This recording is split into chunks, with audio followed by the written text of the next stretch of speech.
पिछले चुनाव में जनता ने कांग्रेस को 7 सीटें दी और 2022 में कंधा देने के लिए 2 लोग भी कांग्रेस को नहीं मिलने वाले हैं।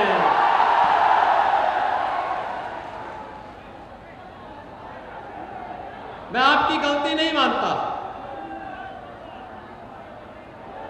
इसलिए नहीं मानता कि आप लोग तो देने को तैयार हैं। ये उत्साह जब भी मैं तमकुही की तरफ आया हूं, यहां के नौजवानों के अंदर मैंने यही उत्साह देखा है। यहां के किसानों के मन में विकास की एक तड़पन देखी है। यहां की माताओं और यहां की बहनों के चेहरे पर देश और धर्म के लिए कुछ कर गुजरने की एक जज्बा भी मैंने देखा है। और आज यही अपील करने के लिए मैं आया हूं आपसे।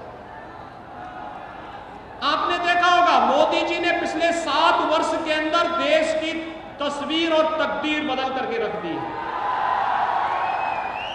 मोदी जी ने 2013 में नारा दिया था, सबका साथ सबका विकास। सबका साथ और सबका विकास, शौचालय सबको, आवास सबको, बिजली सबको, राशन मिलना है, राशन मिलना है ना, बिजली आ रही है। क्या कांग्रेस की सरकार के समय बिजली आती थी क्या? और अब्बा जान वालों की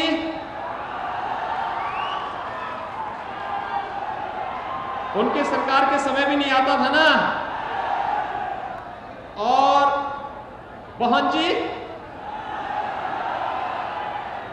खैर उन दोनों लोगों को अंधेरा ज्यादा अच्छा लगता है,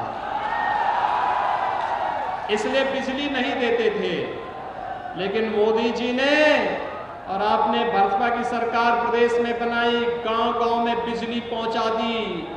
जो बचे इक्के दुक्के गांव बचे होंगे, जो इक्के दुक्के मजरे बचे होंगे, आने वाले 1.5-2 सालों में वहां पर भी बिजली लग जाएगी। कोई वंचित नहीं रहेगा, हर घर बिजली पहुंचाएंगे। और भाइयों बहनों, कुशीनगर के हर घर में शुद्ध पेयजल भी पहुंचाएंगे। कांग्रेस ने दिया क्या? बीमारी, एक नौ की बीमारी है, मस्तिष्क ज्वर, इंसेफ्लाइटिस। एक कांग्रेस की, सपा की और बहुजन समाजवादी पार्टी की देन है। और मोदी जी ने घर घर में शौचालय बना करके, स्वास्थ्य की सुविधाओं को बेहतर करके आज इंसेफ्लाइटिस समाप्त। आज तो इंसेफ्लाइटिस की बीमारी नहीं दिखाई देती है। भाइयों बहनों, कांग्रेस बीमारी देती थी, भाजपा नागरिकों को स्वस्थ करती है। कांग्रेस राम की और आस्था का अपमान करती है और भारतीय जनता पार्टी भगवान राम के भव्य मंदिर के निर्माण का मार्ग प्रशस्त करती है। कांग्रेस माफियाओं को प्रश्रय देती है, लेकिन भारतीय जनता पार्टी माफियाओं को वहां पहुंचाती है जहां के वे हकदार होते हैं। यही तो अंतर है। हमने कहा सबका साथ और सबके विकास की, हम चेहरा देख करके नहीं, हम किसी व्यक्ति को जाति, मत, मजहब, क्षेत्र, भाषा के आधार पर नहीं, जाति के आधार पर नहीं, परिवार के आधार पर नहीं। हमारे लिए उत्तर प्रदेश के अंदर 24 करोड़ की जनता हमारा परिवार है और मोदी जी के लिए 135 करोड़ की आबादी एक परिवार है। लेकिन क्या कांग्रेस के लिए सस्ता क्या? कांग्रेस का परिवार क्या? जब प्रदेश देश में कोई विपत्ति आती है तो फुर से इटली चले जाते हैं। सपा को सिपाही से बाहर आप नहीं देख सकते। और भाइयों बहनों, इनकी सोच संकीर्ण है। ये लोग नौजवानों की नौकरी को गिरवी रखते थे, नीलाम करते थे। किसानों को गन्ना मूल्य का भुगतान न हो, इनके द्वारा मिल मालिकों के साथ मिलकर के शोषण किया जाता था। आज मैं कह सकता हूं हमारी सरकार के समय 2021 तक का सभी गन्ना मूल्य का भुगतान हुआ है और 2021-22 का गन्ना मूल्य नया सीजन प्रारंभ होने के पहले गन्ना किसानों के खाते में पैसा उनके खाते में पहुंचेगा और कोई नहीं डालेगा तो फिर सख्त कार्रवाई भी सरकार इस पे करेगी। क्या कांग्रेस सपा बसपा की सरकार के समय ऐसा होता था क्या? वे नहीं कर सकते थे क्योंकि उनका विकास का कोई एजेंडा नहीं था, वे विकास चाहते ही नहीं थे। उनका एजेंडा एक ही था, भाई भतीजावाद का। उनका एजेंडा एक ही था, जाति और वंशवाद का। उनका एजेंडा एक ही था, प्रदेश में दंगा करवाने का। उनका एजेंडा एक ही था, माफिया राज स्थापित करने का। माफिया और अपराधियों के शागिर्द बनकर के सत्ता का संचालन होगी तो गरीब तबाह होगा, किसान तबाह होगा, नौजवान के सामने पहचान का संकट खड़ा होगा। लेकिन आज उत्तर प्रदेश में ऐसा नहीं हो सकता। आज उत्तर प्रदेश में आपकी अपनी सरकार है, देश में आज की आपकी अपनी सरकार है और यही कारण है कि पाकिस्तान प्रस्त आतंकवादी आज देश के अंदर कहीं कोई ठोर ठिकाना नहीं पाता है। और नहीं तो 2012 में समाजवादी पार्टी की सरकार आई थी, सबसे पहला काम क्या हुआ था? आतंकवादियों के मुकदमों को वापस करने का काम उन्होंने कर दिया था। कांग्रेस के राज में आतंकवाद, उग्रवाद और उग्रवाद फैला। मोहन जी को तो कहना ही क्या है।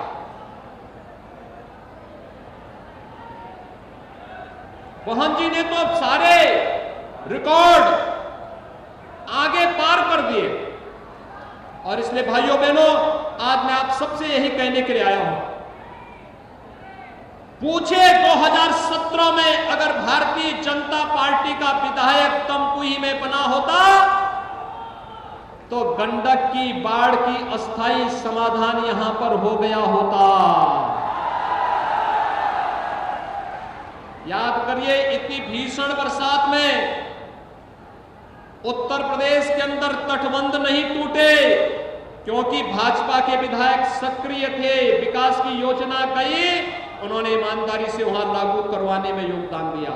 लेकिन यहां पर जब भी सिंचाई विभाग के लोग आते थे तो यहां पर कांग्रेस के नेता ठेका पट्टा के लिए गिद्ध की तरह झपटते थे, काम नहीं करने देते थे। और फिर भाइयों, बोलना ही क्या है? आपने फिल्म का वो गाना सुना होगा, झूठ बोले कौवा काटे। और ये चीज आपके इस विधानसभा में कांग्रेस पे बराबर लागू होता है। ये सच तो बोल ही नहीं सकते। विकास की किसी योजना के बारे में चर्चा नहीं करना सकते, सड़क नहीं बनने देते, बाढ़ की समस्या का समाधान नहीं करने देते। हम लोगों ने कहा कि जैसे राप्ती नदी और सरयू में हम लोगों ने नदी को ड्रेजिंग करके चैनलाइज किया है, बाढ़ की समस्या का समाधान ऐसे ही गंडक में भी होना चाहिए। लेकिन ये गिद्ध फिर से वहां भी झपट पड़ते हैं, नहीं होने देते। हम जब विकास की बात करते हैं, इनको विकास स्वीकार्य नहीं। और तो और भाइयों बहनों, कोरोना महामारी से पूरी दुनिया त्रस्त है, पूरी दुनिया त्रस्त है। हम आभारी हैं प्रधानमंत्री मोदी जी के, जिन्होंने पूरे देश को नेतृत्व दिया, गाइडेंस किया। उनका मार्गदर्शन में आज भारत कोरोना से पूरी तरह सुरक्षित स्थिति में है। लेकिन कोरोना में जब हमारे प्रवासी कामगार और श्रमिक आ रहे थे, छात्र आ रहे थे, तब कांग्रेस उनके जीवन के साथ खिलवाड़ कर रही थी। याद करिए, तब कांग्रेस बस के झूठे आंकड़े दे रही थी। आपका विधायक तब झूठे बसेज के आंकड़े दे रहे थे, यानी स्कूटर का नंबर दे रहा था, कह रहा था कि ये बस है, इससे इन प्रवासी कामगार और श्रमिकों को घर पहुंचाओ। खचाड़ा बस के नंबर दे रहा था। ये जीवन के साथ खिलवाड़ करने वाले लोग यमराज की भूमिका में जनता के जीवन के साथ खिलवाड़ कर रहे थे। क्या इनको आप समर्थन करेंगे? क्या यहां की जनता समर्थन करेगी? और यही तो मैं कहने के लिए आया हूं। आज कोरोना उत्तर प्रदेश के अंदर समाप्त, सावधानी रखनी पड़ेगी। मैं पिछले सभा में थोड़े आंकड़े विस्मृत कर दिया था। लगभग 14 लाख लोगों को कुशीनगर जिले में अब तक वैक्सीन की डोज दी जा चुकी है। 14 लाख लोगों को, और 14 लाख लोगों को डोज मोदी जी ने फ्री में दी है। निःशुल्क वैक्सीन, सबको वैक्सीन। और इसीलिए हमने कहा कि आभार मोदी जी, आपने हमारी जनता को फ्री में वैक्सीन दिया। लेकिन इस वैक्सीन का विरोध करने वाले लोग भी थे। कांग्रेस ने विरोध किया था ना। आपने कभी पूछा अपने विधायक से कि वैक्सीन का क्यों विरोध कर रहे हो? भाई, ये वैक्सीन तो जनता को सुरक्षा कवच देने वाला है। सपा ने भी विरोध किया था ना। क्या आपने पूछा सपा से कि वैक्सीन का विरोध क्यों कर रहे हो? लेकिन भाइयों बहनों, ये लोग जो जनता के जीवन के साथ खिलवाड़ कर रहे थे, मैं आपसे यही कहने के लिए आया हूं। मोदी जी पिछले 7.25 वर्ष से देश के प्रधानमंत्री हैं। बिना रुके, बिना डिगे, बिना झुके, बिना हटे और बिना किसी बाधा के उन्होंने देश के बारे में सोचा, देश के विकास के बारे में सोचा, देश को समृद्धि की ओर अग्रसर करने के बारे में सोचा। 135 करोड़ लोगों के भविष्य को सुधारने और संवारने में अपना एक एक पल, एक एक क्षण लगाया है। और भाइयों बहनों, पिछले 4.5 वर्ष के दौरान प्रदेश के अंदर हमारी सरकार है। बिना रुके, बिना डिगे, बिना थके और बिना झुके हमने भी जनता जनार्दन के लिए 4.5 वर्ष का समय व्यतीत कर दिया है। मैं आज आप सबसे अपील करने के लिए आया हूं। मैं तुमकुई राजकीय विधानसभा क्षेत्र से जुड़ी हुई जनता जनार्दन से अपील करने के लिए आया हूं कि भाइयों बहनों, अगर 4.5 वर्ष के दौरान हमने बिना रुके, बिना डिगे, बिना थके और बिना झुके आपकी सेवा की है, तो क्या अगले 6 महीने आप भारतीय जनता पार्टी के विकास और राष्ट्रवाद के मिशन के लिए अपना समय देंगे? बिना रुके, बिना झुके इस अभियान के साथ जुड़ना है। क्या तैयार हैं? क्योंकि भाजपा है तो आस्था का सम्मान भी है। अयोध्या में भगवान राम का भव्य मंदिर आप देख रहे हैं ना। क्या कांग्रेस रहती बनाती? क्या सपा रहती बनाती? क्या बहन जी रहती बनाती? क्या ओवैसी रहते तो क्या मंदिर बनाते?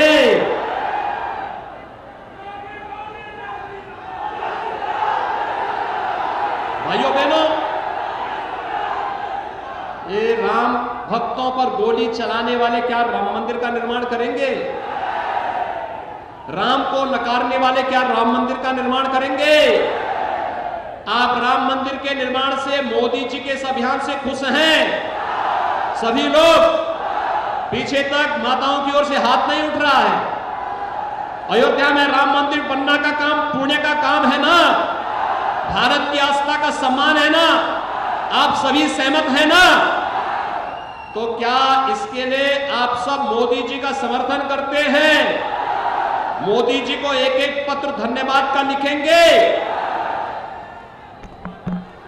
कश्मीर में आतंकवाद की जड़ी धारा 370 मोदी जी ने एक झटके में समाप्त कर दिया। आपको मालूम है ना कि किसने धारा 370 लगाई थी? कांग्रेस ने। किसने लगाई थी? कांग्रेस ने। ये पाप किसने किया था? तो क्या इस पाप के घड़े को क्या सिर में ढोकर के ले जाना क्या हमारी शान होनी चाहिए क्या? तो फिर देश में आतंकवाद की जननी कौन? कांग्रेस। कांग्रेस पार्टी ने देश को तमाम जख्म दिए हैं। और भाइयों बहनों, देश को जख्म देने वाले लोगों को बर्दाश्त करने की आवश्यकता नहीं।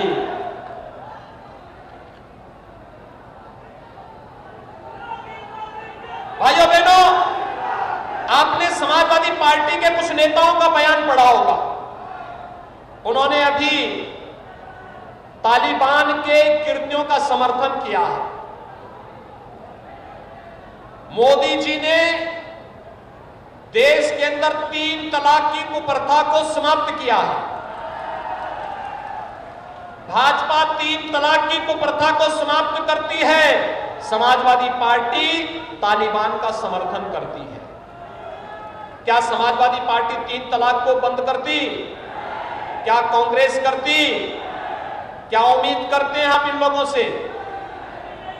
आज हमारी सरकार ने तय किया है, हर गरीब कन्या की शादी हम लोग मुफ्त में सामूहिक विवाह योजना के अंतर्गत करेंगे। 51,000 रुपए सरकार की तरफ से देंगे। कोरोना में चाहे वह जैसे भी कोई बच्चा अनाथ हुआ है, उस बच्चे को स्कॉलरशिप देकर के, कोरोना से अगर माता पिता की मौत हुई है, 4,000 रुपए महीने सरकार उस पर बच्चे को परवरिश के लिए उपलब्ध करवा रही है। कोरोना के बगैर किसी अन्य बीमारी से भी हुई है तो बच्चे की परवरिश के लिए पैसा सरकार देगी। भाइयों बहनों, निराश्रित महिलाओं को पेंशन और उनके स्वावलंबन के साथ जोड़ने का कार्य हम लोग करेंगे।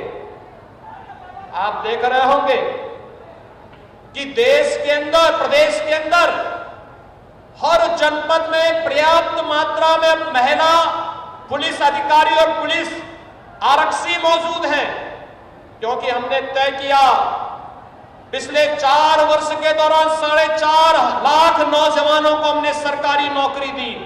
पहले इन नौकरियों की बोली लगती थी भाइयों बहनों, कांग्रेस की सरकार रही हो, सपा की सरकार रही हो, बसपा की सरकार रही हो, पहले नौकरी निकलती थी और लोग झोला लेके निकल पड़ते थे। एक एक नौकरी की नीलामी होती थी और बाद में पैसा भी जाता था और नौकरी भी नहीं मिलती थी। आज 4.5 लाख नौजवानों को नौकरी मिल गई है। 1,61,000 नौजवानों को हमने निजी क्षेत्र में नौकरी और रोजगार के साथ जोड़ा है और 60 लाख नौजवानों को भाइयों बहनों स्वतः रोजगार के साथ अलग अलग कार्यों में वे लोग लगे हैं। वे नौकरी यानी सर्विस, वे आज सीकर नहीं क्रिएटर बन चुके हैं। लेने वाले नहीं, देने वाले बन चुके हैं। ये कार्य भारतीय जनता पार्टी कर सकती है और हमने तय किया है हर जनपद में प्रतियोगी परीक्षा की तैयारी करने वाले छात्रों के लिए अभ्युदय कोचिंग की व्यवस्था हम करने जा रहे हैं। आखिर कुशीनगर का नौजवान IAS, IPS, PCS, PPS, bank में पीओ या फिर किसी भी प्रतियोगी परीक्षा में क्यों नहीं वह आएगा? आना चाहिए। कुशीनगर में सुविधा हम देंगे। और कोरोना के कारण बहुत सारे नौजवान घर नहीं छोड़ पा रहे होंगे, तो उनको एक एक टैबलेट भी देंगे डिजिटल एक्सेस के लिए। घर में बैठ करके देश के किसी भी कोचिंग सेंटर के साथ जुड़ करके प्रतियोगी परीक्षाओं की तैयारी कर सके। और यही नहीं, 18 से 25 वर्ष की आयु के सभी नौजवानों के लिए, कान खोल करके सुनो, 18 से 25 वर्ष का हर नौजवान जो BA, BSc, BCom, BTech, BE या फिर मेडिकल का, फार्मेसी का, नर्सिंग का, diploma, degree, certificate course, ITI जो भी कर रहा होगा, पॉलिटेक्निक जो भी कर रहा होगा, ऐसे 1 करोड़ नौजवानों को भी हम टैबलेट देने जा रहे हैं डिजिटल एक्सेस के साथ। अक्टूबर में बांटना प्रारंभ करेंगे और डिजिटल एक्सेस के साथ देंगे और उसको हम बताएंगे उसको क्या करना है जिससे कोर्स भी अपना पूरा करे और कोर्स से निकलने के साथ ही वह अपने मां बाप के लिए पैसा कमा करके उनकी सेवा के लिए भी अपना आगे बढ़ सकेगा। उत्तर प्रदेश आज एक नई दिशा की ओर बढ़ रहा है। आपने देखा होगा कोरोना कालखंड में मोदी जी ने फ्री में अन्न योजना चलाई। पहले ये अन्न कहां जाता था? अब्बा जान के चेलों के पास चला जाता था, सब खा जाते थे, गरीब को मिलता ही नहीं था। इस तमकुही राज विधानसभा क्षेत्र में तो मुसहर बस्ती है, वे बेचारे भूखों मरते थे। आज आप देख रहे होंगे सबके मकान बन रहे हैं, उनके पास राशन कार्ड है, उनके पास जॉब कार्ड है, उनको आयुष्मान भारत का कार्ड दिया जा रहा है और उनको रोजगार के साथ जोड़ा जा रहा है। अरे वे हमारे नागरिक हैं, हम उनसे भेदभाव नहीं कर सकते। और यह कार्य आज जिस प्रतिबद्धता के साथ हो रहा है, सरकार मोदी जी के इस बोध वाक्य के साथ चल रही है, सबका साथ और सबका विकास। हम विकास सबका करेंगे, लेकिन तुष्टिकरण किसी का नहीं करेंगे। इसी कुशीनगर में, तमकुही में ही डोल और दुर्गा पूजा के लिए तमाम आप लोगों को परेशानी होती थी। आज कोई परेशानी कर पाएगा क्या? आज कोई परेशान करके देखे तो क्या होगा? फिर पहले छोटी छोटी बातों को लेकर दंगे होते थे, छोटी छोटी बातों को लेकर दंगे होते थे। और भाइयों बहनों, दंगाइयों को हमने दो टुक कहा, दंगा करोगे तो 7 पीढ़ियों तक पूरी खानदान बिक जाएगी, भरपाई नहीं कर पाओगे। चुपचाप घर में बैठो, सब्जी बेचने का काम करो। और आज आप देख रहे होंगे दंगा मुक्त उत्तर प्रदेश, 4.5 साल हो गए, एक भी दंगा नहीं हुआ। और नहीं तो कोई पर्व और त्योहार आता था, ये दंगाई सड़क पे निकल करके तोड़ फोड़ करते थे, बहन बेटियों को छेड़ते थे। आज तो महिला आरक्षी, जहां पर कोई सोहदा मिलता वहीं पे उसकी धुनाई तुड़ाई और दांत छूता सब चलते हैं उनपर, तो ठीक हो जाते हैं सब। और इसीलिए भर्ती भी हम लोगों ने की, अधिक से अधिक बेटियां भर्ती हो जाएं, अधिक से अधिक शिक्षक बन जाएं, अधिक से अधिक पुलिस में आ जाएं, जिससे दंगाइयों को भी और सोहदे किस्म के उन लोगों को भी सबक सिखाया जा सके। और भाइयों बहनों, आज एक बार फिर मैं आया हूं आपके बीच आपसे अपील करने के लिए। अगर 4.5 वर्ष बिना रुके, बिना थके, बिना टिके और बिना झुके आपकी सेवा के लिए समर्पित किया है, 6 महीने का समय आप भारतीय जनता पार्टी को समर्पित कर दीजिए। आने वाला 6 महीना भारतीय जनता पार्टी को दोगे। सभी लोग, सभी नौजवान, सभी महिलाएं, सभी माताएं, सभी बहनें, सभी हर प्रकार का नौजवान सभी तैयार हैं। ये 6 महीने बिना किसी संकोच के, बिना किसी मनमुटाव के, बिना किसी पूर्वाग्रह के, केवल एक मिशन, मोदी जी का मिशन, देश के लिए, समाज के लिए, उत्तर प्रदेश के लिए, नए भारत के नए उत्तर प्रदेश के लिए, और नए भारत का नया उत्तर प्रदेश जो देश की नंबर 1 की अर्थव्यवस्था बनेगा, जहां का नौजवान स्वाभिमान और सम्मान के साथ देश और दुनिया में कहीं जाएगा तो गर्व के साथ कह सकेगा कि मैं राम की धरती से आया हूं, कृष्ण की धरती से आया हूं, बाबा विश्वनाथ की धरती से आया हूं, गंगा माता की धरती से आया हूं। गर्व के साथ कहेगा मैं बुद्ध की धरती से आया हूं। गर्व के साथ कहेगा कि बाबू गेंदा सिंह की धरती से मैं आया हूं, और दुनिया पलक पावड़े बिछा करके आपका स्वागत करने के लिए उतारा हो। उस उत्तर प्रदेश के निर्माण के लिए अगले 6 महीने का समय आपसे मांगने के लिए मैं आपके पास आया हूं। और इसलिए भाइयों बहनों, आज जब यहां पर हम लोगों ने इन तमाम परियोजनाओं का समर्पण आपको कर रहे हैं, जिसमें दुधई स्थित कस्तूरबा गांधी बालिका विद्यालय में परिसर में एकेडमिक ब्लॉक, हम इसकी क्षमता बढ़ा रहे हैं। पहले 8वीं तक चलता था, 12वीं तक हम बालिकाओं को इसमें निःशुल्क शिक्षा की व्यवस्था करने जा रहे हैं, और इसमें उनके भवन के साथ साथ छात्रावास के निर्माण की कार्रवाई कर रहे हैं। दूसरा, यहां पर तमकुही राज विधानसभा क्षेत्र में सेवरई विकास खंड में मल्टीपर्पज सीड स्टोर और उससे जुड़े हुए सेंटर के शिलान्यास का भी कार्य हो रहा है। भाइयों बहनों, यहां पर तमाम पंचायतों में कनेक्टिविटी और पंचायत भवन के लिए भी कार्य के साथ साथ 14 ग्राम पंचायतों में पाइप पेयजल की स्कीम जो इंसेफ्लाइटिस से प्रभावित थे, उसके लिए भी हम लोग आज यहां पर इस कार्य को हम लोगों ने इन योजनाओं को यहां पर आज पूरा, इनके शिलान्यास का कार्य यहां पर पूरा किया है।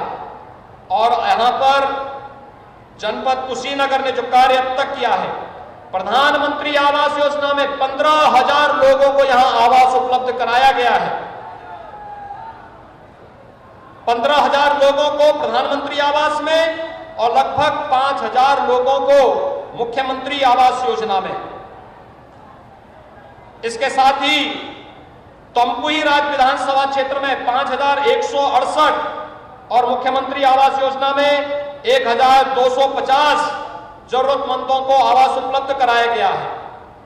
3,41,241 लोगों को व्यक्तिगत शौचालय, जिस पर 409 करोड़ 48 लाख रुपया खर्च हुआ, जिसमें तमकुही राज्य विधानसभा क्षेत्र में 1,12,191 व्यक्तिगत शौचालय और 38 करोड़ 40 लाख रुपए की लागत से 800 सामुदायिक शौचालयों का निर्माण भी आपके इस तमकुही राज्य विधानसभा क्षेत्र में अब तक संपन्न हुए हैं।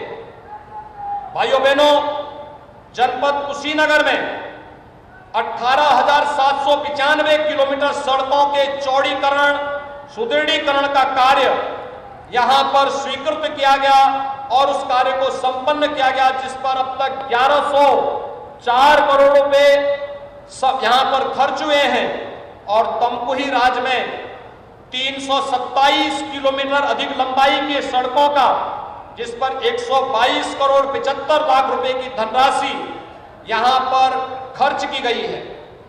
जनपद कुशीनगर में 225 करोड़ रुपए की लागत से 400 किलोमीटर सड़कों के नवनिर्माण का कार्य हुआ है, जिसमें तमकुही राज्य में 51.7 किलोमीटर यानी 51 किलोमीटर 700 मीटर सड़कों पर 34 करोड़ रुपए की राशि इसके लिए नवनिर्माण में व्यय की है। जनपद कुशीनगर में 18 सेतु बनाए गए हैं, जिनमें से 8 तमकुही राज्य में हमारी सरकार ने बनाए हैं। जल जीवन मिशन में 83 पानी की टंकियां बनाई गई हैं, जिनमें से 25 टंकियों का निर्माण अकेले तमकुही राज्य विधानसभा क्षेत्र में हुआ है। 5,97,294 किसानों को प्रधानमंत्री किसान सम्मान निधि में जनपद कुशीनगर के अंदर 6,000 रुपए सालाना दिया जा रहा है और तमकुही राज्य विधानसभा में 94,364 किसानों को इस योजना का लाभ हर वर्ष उपलब्ध कराया जा रहा है। गरीब कल्याण योजना के अंतर्गत 7,15,839 कार्ड धारकों को 1,08,191 मीट्रिक टन खाद्यान्न का वितरण हुआ है, जिनमें 3,436 मीट्रिक टन दाल भी उपलब्ध कराई गई है। और साथ साथ अगर तमकुही राज्य विधानसभा में आप देखेंगे 1,05,387 कार्ड धारकों को 15,541 मीट्रिक टन खाद्यान्न निःशुल्क वितरण का कार्य हुआ है। आरोग्य योजना, आयुष्मान भारत योजना 1,60,590 पात्र व्यक्तियों को लाभान्वित किया गया है। साथ साथ मातृ वंदना योजना में 57,032, जिसमें तमकुही राज्य की 3,725 माताएं हैं, इस पर 6 करोड़ 67 लाख रुपए इस पर खर्च हुए हैं। 37 पंचायत भवनों का निर्माण यहां पर कराया गया है। और भाइयों बहनों, मनरेगा योजना के अंतर्गत 2,20,81,176 मानव दिवस सृजित करके 602 करोड़ रुपए का रोजगार का सृजन भी आपके कुशीनगर जनपद में यहां के लोगों के लिए किया गया है। कोरोना के लिए आपके सामने मैंने कहा ही कि कोरोना पूरी तरह नियंत्रित है। 14 लाख डोज फ्री में कुशीनगर जिले के अंदर यहां के नागरिकों को प्रधानमंत्री मोदी जी की ओर से फ्री में उपलब्ध कराया गया है। लेकिन हमें कोरोना के प्रति सतर्क रहना होगा। बहुत शीघ्र में कुशीनगर में एक अत्याधुनिक मेडिकल कॉलेज की सुविधा देने के लिए आ रहे हैं। भाइयों बहनों, यही अंतर है, यही अंतर है। कांग्रेस बीमारी देती थी, सपा बीमारी देती थी, बहुजन समाजवादी पार्टी बीमारी देती थी। हम लोग बीमारी के उपचार के लिए कुशीनगर को एक अत्याधुनिक मेडिकल कॉलेज दे रहे हैं, जिससे कुशीनगर का कोई भी व्यक्ति इलाज के अभाव में दम न तोड़ने पाए। हम सबको सावधान और सतर्कता के साथ कार्य करना है। विकास और राष्ट्रवाद के मुद्दे पर इसका कोई विकल्प नहीं। भारत की एकता और अखंडता के लिए राष्ट्रवाद आवश्यक है और आम जनमानस की खुशहाली के लिए विकास आवश्यक है। देश के लिए भी और आपके लिए भी विकास और राष्ट्रवाद आज की आवश्यकता है। और इसीलिए आप सबसे अगले 6 महीने का समय, कोई 1 घंटा, कोई 2 घंटा, कोई 6 घंटा, कोई पूरा दिन भारतीय जनता पार्टी के मिशन के साथ जोड़ेंगे तो निश्चित ही उत्तर प्रदेश देश की नंबर 1 की अर्थव्यवस्था बनेगी। प्रधानमंत्री मोदी जी के नेतृत्व में भारत दुनिया की ताकत बनेगी, कोई संदेह नहीं होना चाहिए। यही अपील आप सबसे करते हुए आप सबको मैं हृदय से अपनी शुभकामनाएं देता हूं। आगामी पर्व और त्योहारों की मंगलमय कामनाएं आप सबके प्रति करता हूं। आज जिन योजनाओं की सौगात हम तमकुही राज्य विधानसभा को और कुशीनगर जनपद को मैं दे रहा हूं, हमारे जनप्रतिनिधियों के परिश्रम और पुरुषार्थ का परिणाम है। उन सबको मैं धन्यवाद देता हूं, आप सबका अभिनंदन करता हूं। आप सबके लिए योजनाएं मंगलमय हो, आपके जीवन में खुशहाली लाने का कार्य इन योजनाओं के माध्यम से हो सके, यही कामना करते हुए मैं वाणी को देता हूं विराम। जय जय श्री राम, जय जय श्री राम, जय जय श्री राम।